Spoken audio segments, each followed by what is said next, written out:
Hello दोस्तों, welcome back to your own channel Giggly Good Tunes. आज की हमारी कहानी बहुत ही खास होने वाली है, क्योंकि आज की ये कहानी हमें अपने जीवन से लड़ना सिखाती है।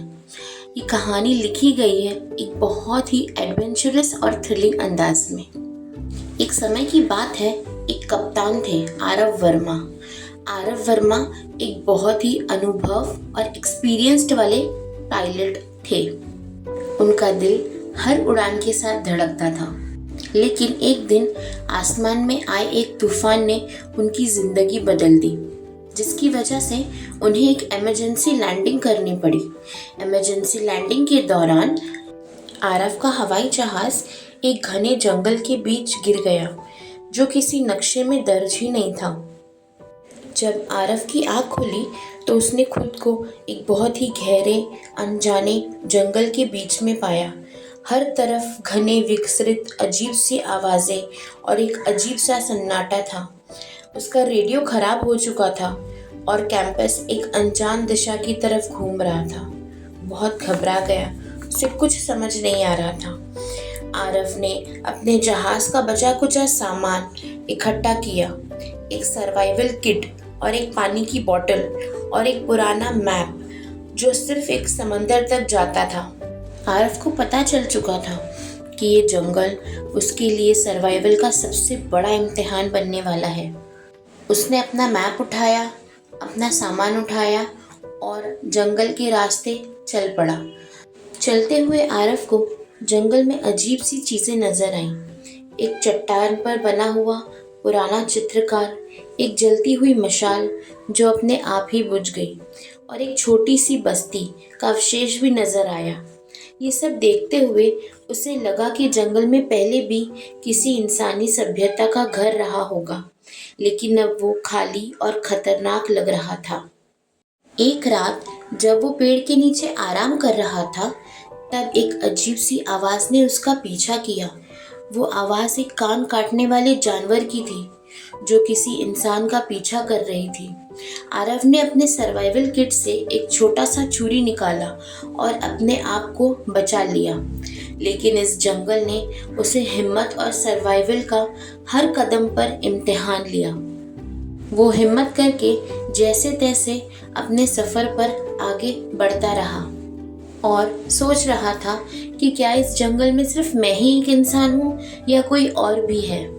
ये सब सोचते सोचते वो आगे बढ़ ही रहा था कि पेड़ के पीछे से एक औरत उसे झांक रही थी। एक जंगली औरत जिसका नाम जोया था। जोया इस जंगल में ही पैदा हुई थी और अपने सिद्धांत के साथ जीने की कला में माहिर थी।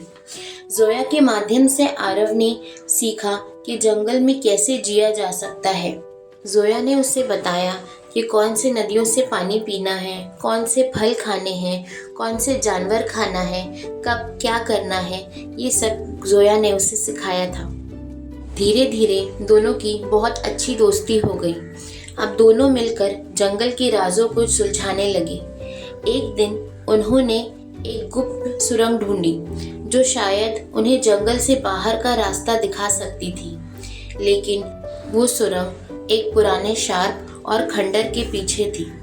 सुरंग के अंदर उन्हें एक पुराना मंदिर मिला, जहाँ एक रिडल लिखी हुई थी, और वो रिडल ये थी कि जो यहाँ से निकलना चाहता है उसे अपनी सबसे बड़ी बलि देनी पड़ेगी।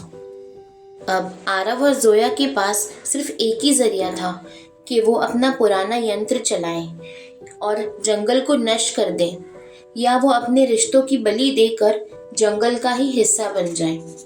लेकिन जंगल को नष्ट करना आरव को गलत लगा, इसीलिए आरव ने डिसाइड किया कि वो जंगल को तबाह नहीं करेगा, लेकिन उसकी बलि ये थी कि वो जोया को जंगल में छोड़कर जाने की कोशिश करे या दोनों वहीं रहें।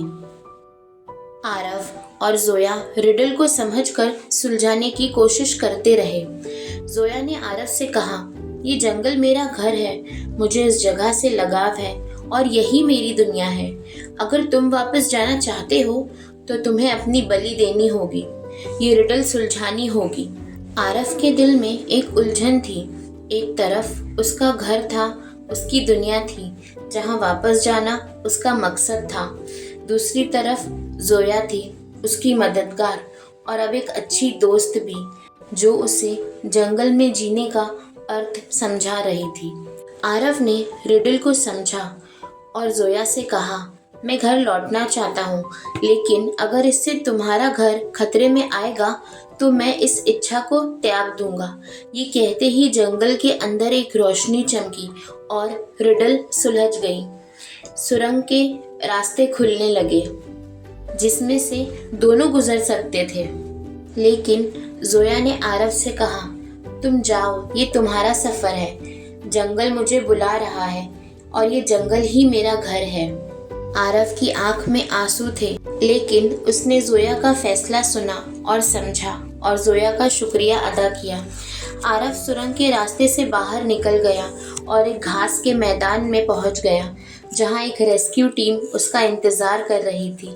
जब उसने पीछे मुड़कर देखा तो जंगल खामोश था, जैसे उसने अपनी कहानी का एक और पन्ना खोया हो। आरव अपनी दुनिया में वापस आया, लेकिन उसका दिल जंगल में ही लगा रहता। हर रात उसे जोया और जंगल की याद आती। इसीलिए उसने फैसला किया कि वो एक किताब लिखेगा, और उसने एक किताब लिखी।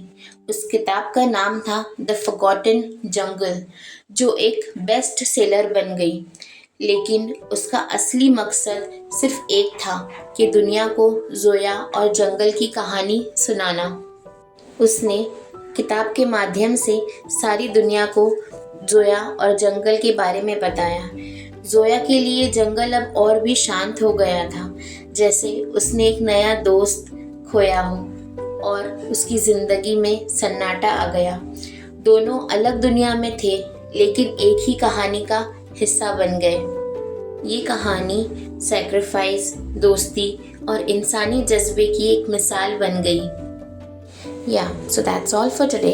आप लोगों को आज की हमारी कहानी कैसी लगी हमें कमेंट सेक्शन में बताएं। And please like, share and subscribe to your own channel Giggly Good Tunes. See you another time. Thank you.